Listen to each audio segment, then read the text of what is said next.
Blinkt wie Witthunde, zählen die Lehre, hartlich Rückstahl. Wir sind entschlossen, es heißt, die Pflicht voranzuziehen.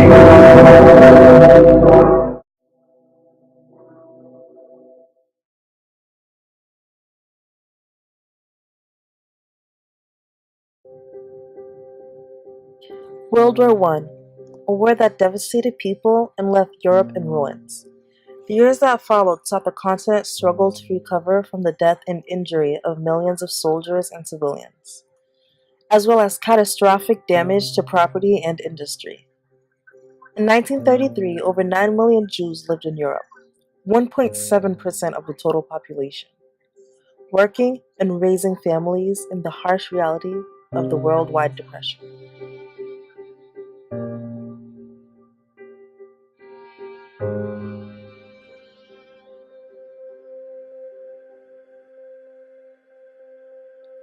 1933.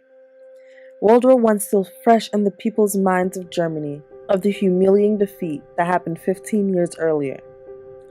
The Germans lacked confidence in their weak government, known as the Weimar Republic. These conditions provided the chance for the rise of a new leader, Adolf Hitler and his Nazi Party. January 30th, 1933, Hitler becomes Chancellor of Germany.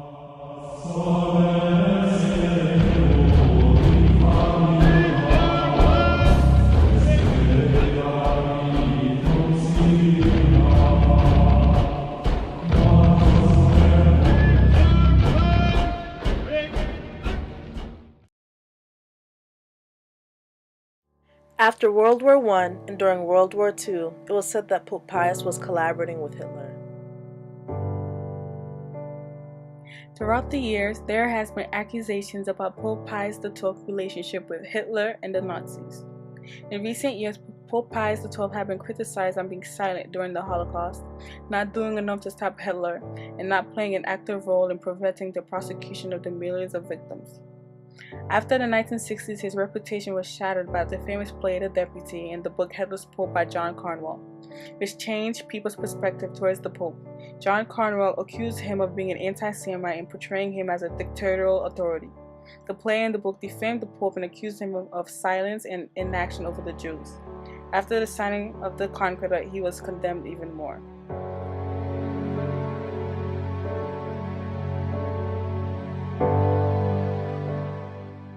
Years ago, the Vatican Secretary of State Cardinal Eugenio Pacelli and Germany's Vice Chancellor Franz von Papen signed a concordat between the Pope and the German Reich on July 20, 1933.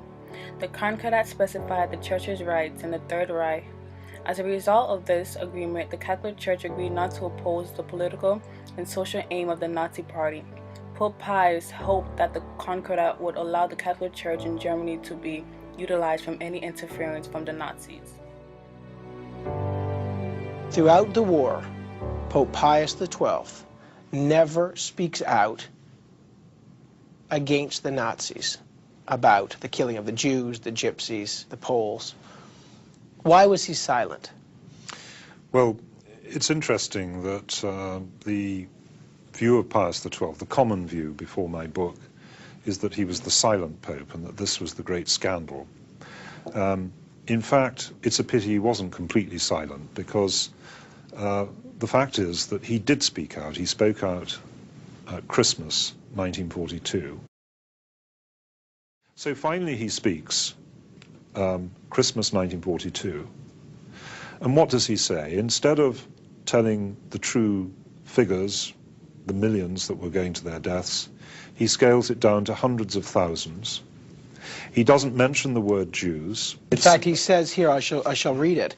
He says in this, what became known as his most clear denunciation, he says, "Humanity owes this vow to those hundreds of thousands who, without any fault of their own, sometimes only by reason of their nationality or race, are marked down for death or gradual extinction." That's right.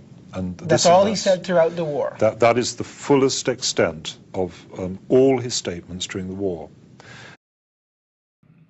In the book, The Pope's Jews, by a British author, Gordon Thomas went on a hunt to find the real truth about Pope Pius's interference. His discoveries were astonishing. He was given access to unpublished Vatican documents and tracked down victim priests and others who has never publicly spoken of their untold stories.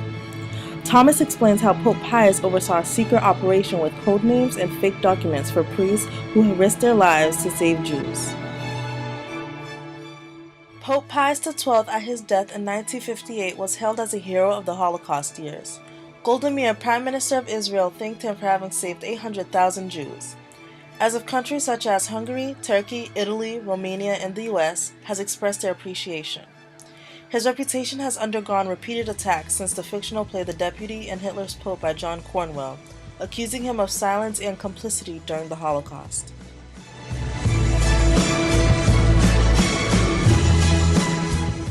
The main reason why Pope Pius didn't speak out is because he was following the church tradition of being diplomatic. Pope Pius was a hero to the Jews. He made visas for them behind the scenes and sent them to Brazil.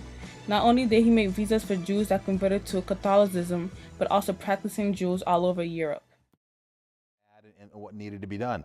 As the war went on, particularly when Germany occupied northern Italy, he ran a tremendous underground facility where all the churches, all the seminaries, all the church properties were used to shelter Jews, yes, but also sometimes AWOL German soldiers, Allied soldiers who down behind enemy lines. Anybody who needed sanctuary turned to the church, and they were sheltered throughout Rome and really throughout occupied Europe. Yeah.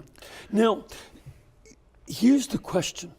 A lot of people say he was so quiet. He didn't speak out enough against the extermination of the Jews and the homosexuals and the gypsies. What do you say about that silence? Well, number one, go back and look at the headlines from the newspapers. People, there's sort of a papal speak, the way popes speak. And newspapers understood that. Their headlines throughout the war, how Pope is opposed to this, Pope opposes that, stands for this, does that. In the Jewish press and the popular press and the Catholic press, no one doubted where the Pope stood or what he said. Now, there is the idea of subsidiarity in Catholic thought, where the Pope understood there were areas where you could push harder. The most outspoken statements of all, I believe, came from the American bishops. We had a free press. There's no risk of retaliation. They have a very strong statement in 1943 that talks directly about what the Nazis are doing to the Jews. Mm-hmm. And I've actually been in Dunwoody Seminary through the papers of a Cardinal Spellman, where Cardinal Spellman is writing back and forth to the Pope, planning this, and then the Pope thanking him later for their collaboration. The Pope understood the message there could go somewhere and could do something and not cause retaliation. The Pope ordered religious buildings to shelter Jews as part of a massive operation to save them. In Rome, 155 monasteries and convents gave refuge to 5,000 Jews.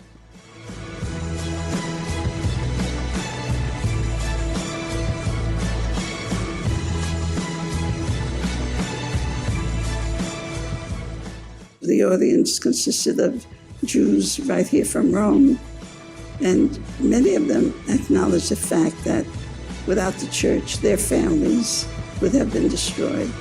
They would have been sent off to Auschwitz. They were saved in the convents and monasteries and in the Vatican itself.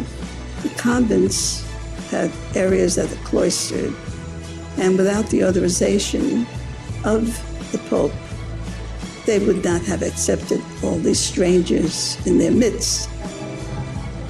He wasn't afraid of anyone and was able to save all these lives. 5,000 Jews in Rome itself were saved. And I don't think I intend to die until he is beatified.